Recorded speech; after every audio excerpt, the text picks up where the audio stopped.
అంటే మానవుని లోపల నుంచి మంచి రావటానికి బదులుగా అంతా చెడు వస్తూ ఉన్నటువంటిది ఉంది.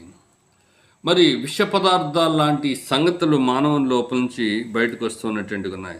వారి పట్టు బట్ట నేయుటకు పనికిరాదు.